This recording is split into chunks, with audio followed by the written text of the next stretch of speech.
Halo Sobat Papa, Assalamualaikum warahmatullahi wabarakatuh. Jumpa lagi dengan saya, Papa Sinto. Akhirnya video yang ditunggu-tunggu kita sempat juga membuatnya, yaitu review KX250X gitu. Mungkin teman-teman ada yang nanya ya, di tahun sebelumnya, di tahun 2020 dan 2021 pada saat motor ini launching, itu dulu namanya KX250XC. Nah sekarang nggak tahu gimana KX Kawasaki maksudnya ngerubah namanya jadi KX250X aja, jadi C-nya dibuang. Mungkin ngikutin Yamaha lah, dia pakai X, YZ250X kan gitu. Jepangan sama-sama dia. Jadi sekarang ngerubah namanya jadi KX250X. Spek sama, cuman kalau 250X itu biasanya udah model yang 2020 menurut Kawasaki ya. Ini tadinya dekalnya ada seperti itu.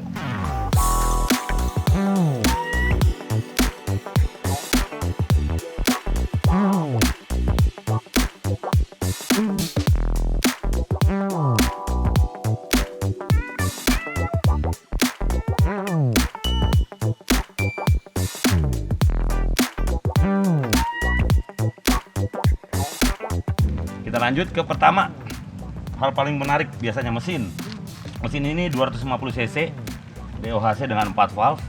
Dan yang teman-teman suka nggak tahu atau nggak baca detailnya, itu motor ini punya injektor 2.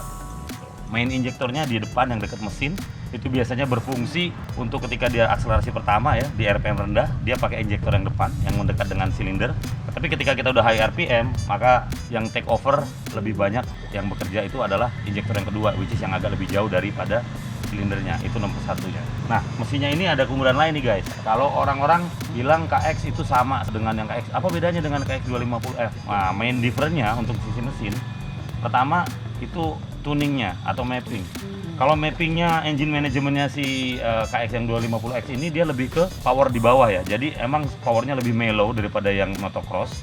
Tetapi emang mappingnya dibuat untuk supaya easy handling ketika kita di rocky section atau di batu-batuan dan giginya jalan pelan ya, dimana kita jalan pelan. Kalau di motocross, di race terutama, itu biasanya kita orientasinya race adalah speed gitu ya. Jadi it's all about speed, high RPM segala macam. Makanya Kawasaki mendetune atau mapping ulang karakteristik mesinnya ini diciptakan untuk cross country. Jadi for this one itu nggak hanya beda fisik-fisik lain, tetapi di mesin sendiri pun sedikit dibedakan untuk menyesuaikan kebutuhan para off-roader mania.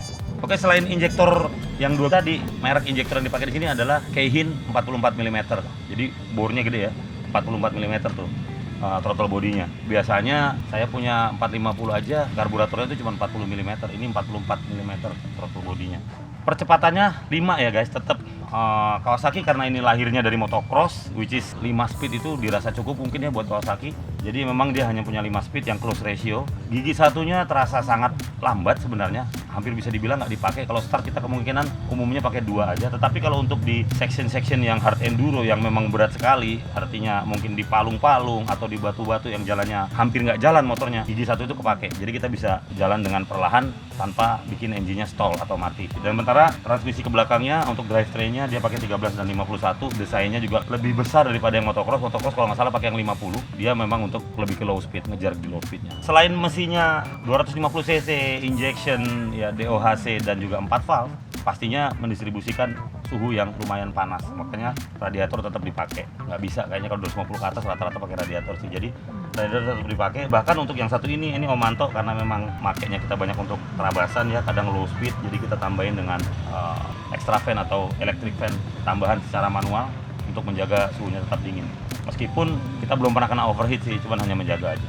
Nah, dari sisi pendinginan tadi, kenapa bisa cepet panas juga? Kayaknya faktornya ada satu lagi. Setelah saya baca speknya, compression ratio-nya dia tuh 14:1, which is itu tinggi banget. Jadi rekomendasinya sih pasti Pertama ke atas. Kalau masih Pertalite yang round-nya di bawah 94, kayaknya kasihan deh mesin segitu, bisa-bisa ngelitik lah. Nah, ada lagi fitur nih yang menarik banget, yang mungkin nggak dimilikin di model-model sebelumnya ataupun bahkan di merek lain. Kawasaki ada yang namanya KLCM, Kawasaki Launch Control Mode. Itu apa sih? Nah ini nih tombol ajaib ini nih guys. Ini tombol ajaib kalau kita buat start. Sebenarnya ini dipakai di motocross sudah banyak ya. Gunanya apa? Gunanya itu memanage power pada saat kita start awal. Start awal ketika race, start awal apa. Coba kalau untuk terabasan, ini bergunanya untuk kontrol traksi ban belakang. Atau teman-teman juga ada yang bilang bahwa ini adalah tombol anti wheelie. Bisa dibilang gitu sih, karena ketika tombol ini diaktifkan, itu kita geber kayak apapun, motor nggak akan ngangkat. Karena wheel spin di belakang akan dikontrol oleh komputernya, sehingga tidak terjadi overspin di roda belakang. Itu fungsi utamanya sebenarnya. Tapi kalau manfaatnya, ditanjakan, kita pakai ini, ya motor jadi lebih kekontrol, naiknya lebih terapi. Ketika start, kita pakai tombol ini kita nyalain, itu start kita, roda depan tidak akan terangkat sehingga kita maksimum grip di roda belakang, jalannya bisa lebih atau launchingnya kita ketika start awal itu langsung mendapatkan speed yang kita mau, to the point, langsung ke spot itu tanpa harus spin roda belakang terlalu banyak. Dan tombol ini akan mati sendiri atau tidak aktif ketika kita udah shift di gigi 3. Jadi gigi 1, gigi 2 dia tetap akan aktif, begitu gigi 3 dia mati. Dengan catatan dipencet ya, kalau nggak dipencet sih normal aja motornya. Tapi kalau di start awal kita pakai ini, tahan beberapa detik, dia nyala lampu kedip, nah itu udah masuk ke mode launch control.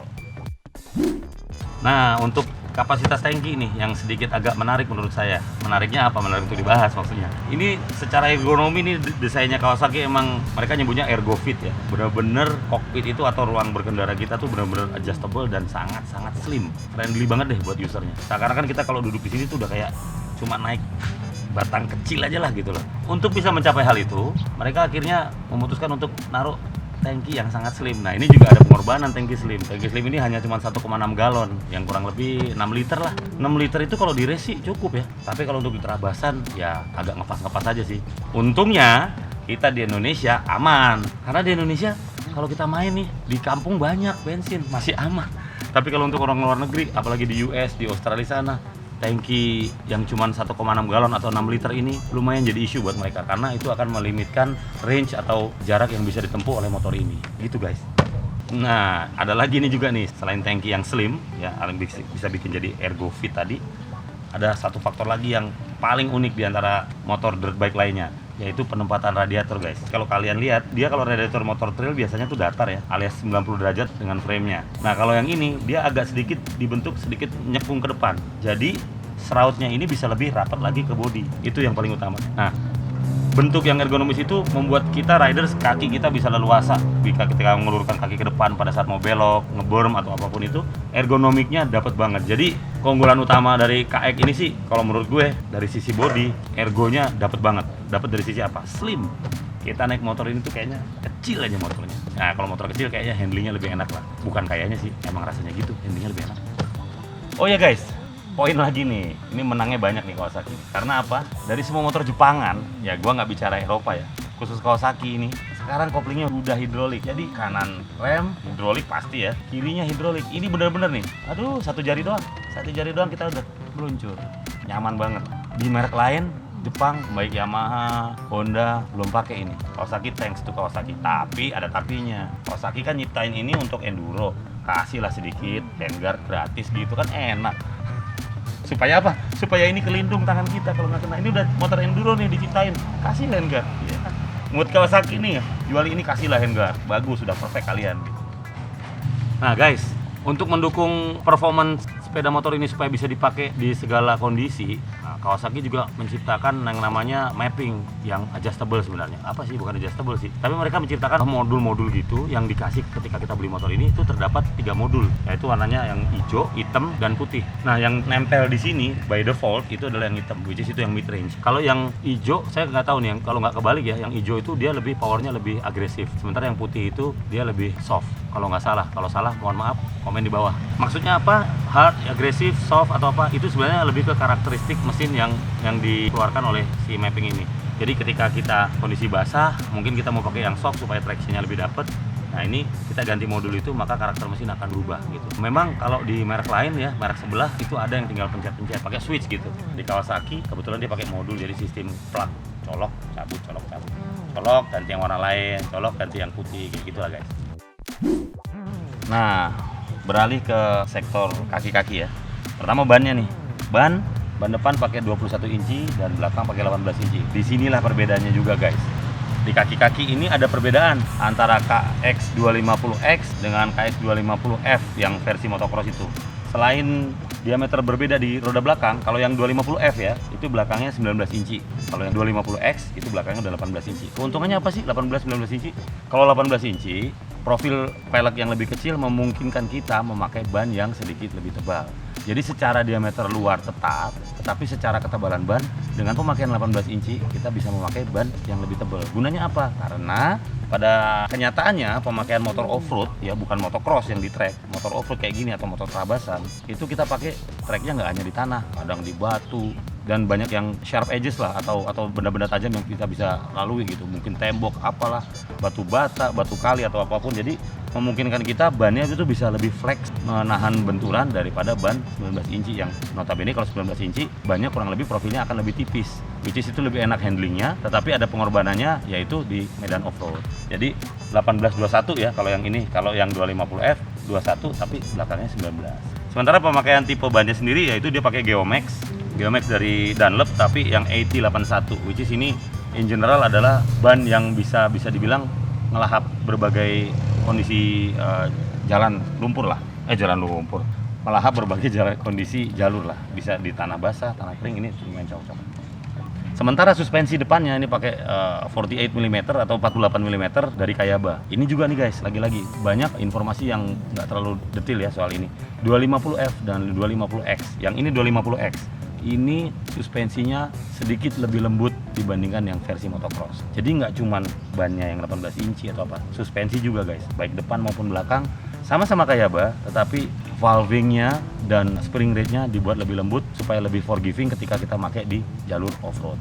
Beda dengan motocross yang gunanya untuk race ya kan, dia lebih agresif dan juga pastinya untuk menghandling jumping yang sebegitu tinggi ya. Kalau ini kan ya bisa jumping, tetapi handlingnya akan lebih enak yang motocross kalau untuk jumping. Kalau ini memang untuk terabas, jadi sedikit lebih lembut suspensinya.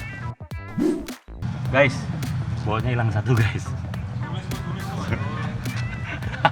Nah, ini kita coba airgonnya. Nah, ada satu lagi nih, yang Ergofit nih, kembali ke Ergofit. Yang motor lain nggak punya, terutama Jepangan. Ini nih guys, foot pack-nya alias pijakan kaki, itu dia adjustable, bisa disetel di high, bisa di low. Tergantung personal preference. Kalau gue pribadi seneng yang low, karena ya lebih roomy aja, lebih leluasa aja kita kayaknya, kakinya lebih ke bawah gitu. Cuman mungkin downside-nya kalau terlalu ke bawah pas kita nanti masuk di palung, dia lebih mudah nyangkut lah ya. Tapi kembali lagi, Kawasaki menyediakannya nih, bisa di adjust atas bawah, juara. Nah ini guys, nah ini baru motor terabas nih. Jadi 250X, sekali lagi bedanya yang sama F, kalau X ada ininya nih guys, tuh standar, simple tapi penting banget kalau di jalur. Kan nggak enak kalau pakai motocross, lagi terabasan berhenti nolongin temen yang lagi jatuh, nyari pohon dulu nyenderin. Nah kalau ini nggak perlu, tinggal gini tuh, taruh, beres. Nah untuk suspensi depannya nih kayak yang 48 mm tadi, saya lupa mention tadi, itu tetap ya seperti biasa fully adjustable. Untuk rebound kita setting di bawah sekitar ada 24 klik dan di atas juga ada compression. Jadi bisa menyesuaikan dengan gaya rider maupun berat badan si rider sendiri. Jadi jangan takut, depan belakang seperti biasa fully adjustable, rebound, compression dan preload. Untuk yang belakang ada preloadnya yang bisa kita setel, yang mana itu kita bisa adjust preloadnya untuk ngatur sag alias tinggi rendahnya bagian belakang ketika kita udah dudukin dengan beban si rider. Nah, motor biar udah dari pabriknya udah disetting begitu aja, biasanya riders tuh tetap punya modifikasi sendiri-sendiri ya guys. Jadi contohnya nih di Omanto, dia karena dia sering jatuh ya kan, dia pasang nih radiator guard. Gunanya apa? Biar kalau kena batu radiatornya nggak bengkok. Emang sih, kenapa kita pasang ini? Kebetulan ini custom. Kenapa custom? Karena jujur kita cari kemana-mana itu radiator guard merek aftermarketnya tuh belum ada. Mungkin kalau teman-teman ada yang tahu, tolong komen di bawah, kasih linknya kalau perlu. Kita lagi cari nih radiator guard untuk KX, itu belum dapet. Kalau merek-merek Eropa banyak banget, tapi untuk merek ini belum keluar kayaknya ya. Mungkin saya juga belum update, tapi kita belum dapet nih. Jadi kita terpaksa ini bikin custom kemarin dari besi. pakai frame gitu untuk supaya menjaga ininya nggak penyok. Selain penambahan kipas yang extra vent tadi untuk menjaga biar nggak overheat. Nah untuk sektor knalpot dan apa sih, ini motor ini masih kita biarkan standar ya, karena standarnya juga udah lumayan, suaranya udah cukup keras loh. Kalau untuk yang punya pikiran ganti knalpot supaya suaranya keluar, kayaknya nggak perlu deh, soalnya suaranya motor ini udah termasuk berisik juga. Jadi knalpot standarnya udah lumayan bersuara. Tetapi orang kan beda-beda seleranya. Biasanya sih model nih ada yang suka ada yang nggak suka. Gue pribadi sih nggak terlalu masalah, tapi si pemilik nih orangnya rese, bentar lagi diganti pasti. Ini mungkin ada yang nggak suka dengan terlalu gede gitu ya, mereka senangnya yang slim, nah itu bisa diganti. Tapi kalau dari sektor suara, dari segi suara maksud gue, nggak terlalu masalah sih. Dan ini knalpot standarnya udah ada power bomb-nya di sini guys. Kalau bicara body styling, seperti yang tadi gue udah bilang ya, ini kan desainnya slim, enak banget gitu untuk kita riding, yang mana benar-benar terasa ngapit banget di antara kedua kaki kita. Nah, lanjutin dari situ ada satu hal yang agak dikit gua komplain juga lah. Ini terutama soal desain airbox atau filter udara. Ini kita buka airbox sih emang simpel, 2 baut. Cuman bautnya yang di sini 8, yang di sini 10. Jadi kita kalau buka box ini aja kita harus punya 2 kunci gitu ya. Kebetulan ini udah kita kendorin. Nah, ini kita lihat dalamnya nih. Nah, nih. Ini juga nih. Ini menurut gue sih ya, terlalu sempit gitu loh. Ketika kita mau nyuci air filternya atau apa tuh, kita menjangkau ke dalamnya itu agak sulit. Harus buka wing nut ini dulu ya kan. Itu sih biasa wing nut ya. Tetapi ketika kita ngeluarin dan masukinnya tuh jujur terasa agak sulit gitu. Kenapa gua concern soal ginian? Kalau kita bicara main trabas, main motocross apalagi ya race atau apa, itu namanya air filter esensial juga untuk sering kita bersihin gitu ya. Dan ini hal-hal seperti ini biasanya gue lakuin sendiri di rumah.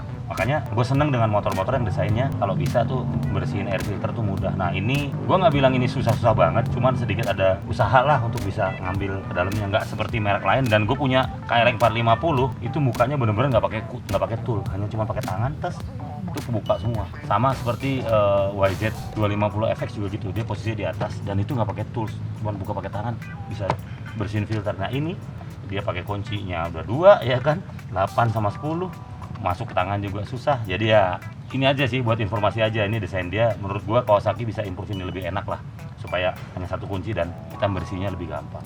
Itu aja guys. Nah itu sobat papa, review statis KX 250X versi model 2022 milik Papa Anto.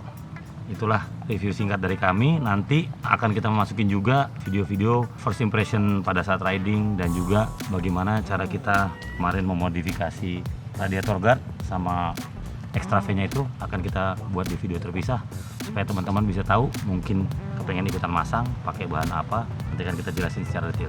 Sampai jumpa di video lanjutnya. Salam sobat.